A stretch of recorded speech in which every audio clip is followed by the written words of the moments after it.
Hello everyone. कैसे हैं आप सब लोग? आई होप सब बढ़िया होंगे। तो सोच रहे हो कि एई और जेई एग्जाम निकलने के बाद अपनी लाइफ कैसी होती होगी, पोस्टिंग कहाँ होती होगी, कौन सा काम मिलता होगा, प्रमोशन कैसे होता है और सैलरी कितनी बनती है 5 साल बाद, 2 साल बाद। तो आज की वीडियो में मैं आपको एक फुल रोड मैप दूंगा।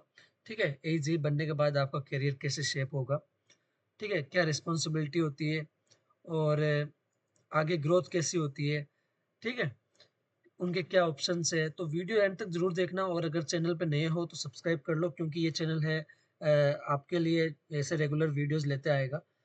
ठीक है, तो पहली बात है, जब भी अपना सिलेक्शन हो जाता है, सबसे पहले तो सिलेक्शन हो गया तो कॉन्ग्रेचुलेसन।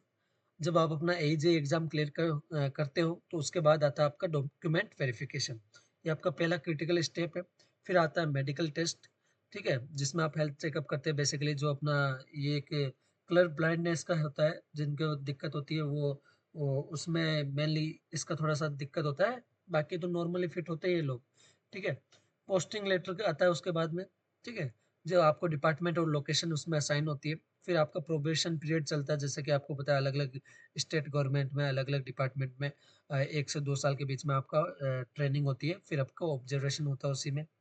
ठीक है, तो यही टाइम होता है लर्निंग का, साइट विजिट्स का, डिपार्टमेंटल वर्क और बेसिक रिपोर्टिंग सिस्टम सीखने का। उसके बाद में आपको देखना है कि day to day work life आपकी कैसी होती है एईजी बनने के बाद में। ठीक है, तो आप मान लो एजी बन गए एज ए जूनियर इंजीनियर या असिस्टेंट इंजीनियर। आपका काम क्या हो सकता है? पहला होता है आपका साइट इंस्पेक्शन। भाई साइट इंस्पेक्शन आपको करना है रेगुलरली। डेली प्रोग्रेस रिपोर्ट बनानी है।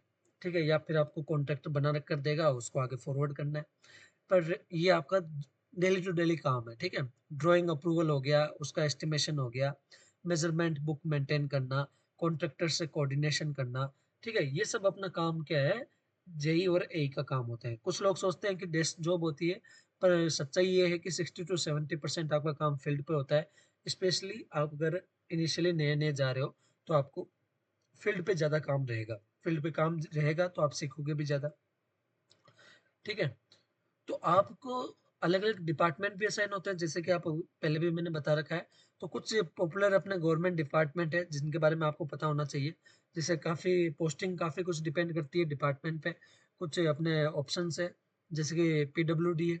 ठीक है, पब्लिक वर्क्स डिपार्टमेंट हो गया, पीएचईडी हो गया, पब्लिक हेल्थ इंजीनियरिंग डिपार्टमेंट हो गया, डब्ल्यूआरडी वाटर रिसोर्स डिपार्टमेंट हो गया। ठीक है, सीपीडब्ल्यूडी, एमईएस, रेलवे, ये सब आप सेंट्रल जॉब्स में जाओगे तो एनएचआई, ये अलग अलग डिपार्टमेंट्स हो गए। तो हर डिपार्टमेंट का काम और कल्चर थोड़ा अलग होता है, लेकिन लर्निंग हर जगह अपनी बड़ी होती है। तो लर्निंग के मामले में हर डिपार्टमेंट में अपनी अपनी एक यूनिक खूबी होती है, जिसमें आप वहाँ डिपार्टमेंट में रह के सीखोगे। ठीक है, तो ये आपको पता होना चाहिए डिपार्टमेंट कौन कौन से है। अब देखो, जो इम्पोर्टेंट पॉइंट है, अपना करियर ग्रोथ कैसे होगा। तो प्रमोशन का पाथवे क्या है, ग्रोथ कैसा है, वो चीज़ें समझनी है। अगर मान लो आप जेई एज ए जेई जा रहे हो तो आपको यही बनने में कम से कम 5 से 8 साल लग जाते हैं, और डिपेंड करता है कि वैकेंसी कैसी है। ठीक है, वैकेंसी कितनी आई है उस पर भी डिपेंड करता है। तो जो नॉर्मली तो जेई से यही बनने में आपको 5 से 8 साल लगेंगे। फिर यही से आपको एग्जीक्यूटिव इंजीनियर बनाया जाता है। एग्जीक्यूटिव इंजीनियर के लिए भी आपको 8 से 10 साल पे 8 से 10 साल लग ही जाते हैं। और ये आप पर डिपेंड करता है परफॉर्मेंस वगैरह, सीनियोरिटी वगैरह पर। देन आप एग्जीक्यूटिव इंजीनियर से सुपरिटेंडेंट इंजीनियर बनते हो। ठीक है, उससे आप चीफ इंजीनियर बनते हो और उससे आप इंजीनियर इन चीफ बनते हो। ठीक है, तो ये आपको अलग अलग, ये मैंने आपको एक करियर ग्रोथ पाथ बताया है कि कैसे कैसे आप ग्रो करोगे। और ये सब डिपेंड करता है आप में, इसमें डिपार्टमेंटल एग्जाम्स भी इंक्लूड हो जाते हैं। ठीक है भाई, एग्जाम में आप कैसा परफॉर्म कर रहे हो उसके हिसाब से भी आपका प्रमोशन वगैरह होता है।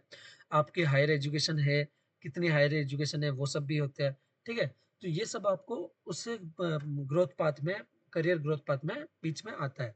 तो अगर आप कंसिस्टेंट रहते हो तो एजे से स्टार्ट करके 20 25 30 साल में आप टॉप इंजीनियरिंग पोस्ट तक पहुंच सकते हो, अगर आप अपने काम में कंसिस्टेंट हो तो। बाकी जो बात करते हैं सैलरी और पर्क्स की, तो आपको पता होना चाहिए जो स्टार्टिंग सैलरी है जेई की, वो अराउंड 35 से 45 के बीच में होती है। वहीं एई की अपनी 55 से 70 के बीच में होती है। साथ में कुछ अलाउंसेंस भी मिलते हैं, जैसे गवर्नमेंट क्वार्टर मिलता है, मेडिकल बेनिफिट्स हो गए, ट्रेवल अलाउंसेस हो गए, पेंशन वगैरह हो गया। ठीक है, डीए का हाइक्स वगैरह हो गया, जो कि अपने नॉर्मली गवर्नमेंट एम्प्लॉयज़ को मिलता है, वो सब यहाँ पर आपको फैसिलिटीज़ मिलेगी। और बोनस क्या है? मेन बोनस क्या होता है? मेन बोनस है गवर्नमेंट जॉब है, तो गवर्नमेंट जॉब की आपको पब्लिक में जो रिस्पेक्ट है, वो ज़्यादा मिलेगी। अगर आपकी शादी नहीं हो रखी है, तो रिश्ते अच्छे आएँगे, ये आपके मेन बेनिफिट हो गए, अलग से और बेनिफिट हो गए, ठीक है? और जॉब सिक्योरिटी और सबसे काफ़ी स्टेबल लाइफ़, ये तो अपना अलग और बेनिफिट है ही, जो कि आपको पता होना चाहिए। तो अगर मान लो आपको सिलेक्शन हो गया, तो उसमें और आप क्या-क्या सीखोगे? तो आप ऑटोकैड, एक्सेल, एस्टिमेशन सॉफ्टवेयर ये सब सीखोगे, ठीक है? इसके साथ ही साथ आप मान लो रियल टाइम प्रोजेक्ट एग्जीक्यूशन सीखोगे, मटेरियल एंड साइट मैनेजमेंट सीखोगे, ठीक है? गवर्नमेंट टेंडर कैसे प्रोसेस करता है वो सीखोगे, team handling, decision making, budget estimation and BOQ, ये सब भी आप वहाँ पर सीखोगे सिलेक्शन होने के बाद में। कुछ मैं आपको बोनस टिप करियर टिप के बता रहा हूँ कि कुछ अपनी फास्ट ग्रोथ करनी है अगर आपको एजेई में से as a government engineer join करके, तो आपको ऑटोकैड, एक्सेल और एस्टिमेशन सॉफ्टवेयर अच्छे से सीखना होना चाहिए। आप जो भी अपडेटेड होते हैं आईएस कोड और लेटेस्ट टेक्नोलॉजी, उस पे आप जितना ज़्यादा आपकी पकड़ रहेगी उतना अच्छा है, ठीक है? कम्युनिकेशन स्किल तो बहुत ज़रूरी हो जाती है, ऑन साइट हो या ऑफिस हो, उस पे कम्युनिकेशन स्किल्स पर अपनी फोकस करना बहुत ज़रूरी है। और आप कहीं पे भी एक्टिव हो जैसे लिंक्डइन वगैरह पर, तो आप उन पे भी आप अपडेटेड रहो, ताकि उससे भी क्या होता है, आपकी नाम बना रहेगा। तो ग्रोथ माइंडेड माइंडसेट रखोगे तो एजी भाई सिर्फ शुरुआत है, उसके बाद में तो आपके स्काई हैज लिमिट, ठीक है?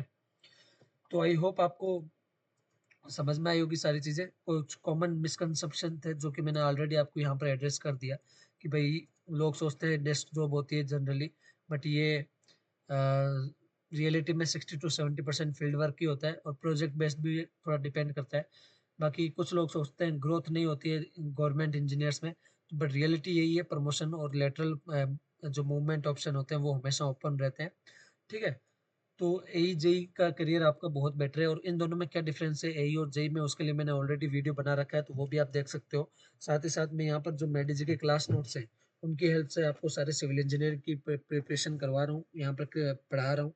तो वो भी आप हमारे प्लेलिस्ट में जाकर देख सकते हो कि कौन कौन से सब्जेक्ट हमारे कंप्लीट हो गए, कौन से सब्जेक्ट चल रहे हैं। अगर आप प्रिपरेशन कर रहे हो तो आपके लिए वो बहुत बेनिफिशियल होगा। और जो भी मैं यहाँ पर पढ़ाता हूँ वीडियो लेक्चर में, वो उनके जो जिन नोट्स से पढ़ाता हूँ उनकी पीडीएफ आपको हमारे टेलीग्राम चैनल पे मिल जाएगी, जिसका लिंक मैंने डिस्क्रिप्शन में दे रखा है। तो आप टेलीग्राम चैनल पे ज्वाइन करना, फ्री ऑफ कॉस्ट आपको मेडिजी के सारे क्लास नोट्स अवेलेबल हो जाएंगे, ठीक है? तो दोस्तों ये था अपना आपका फुल रोड मैप, एई बनने के बाद में लाइफ कैसी होती है और आपके करियर के क्या क्या ऑप्शंस होते हैं।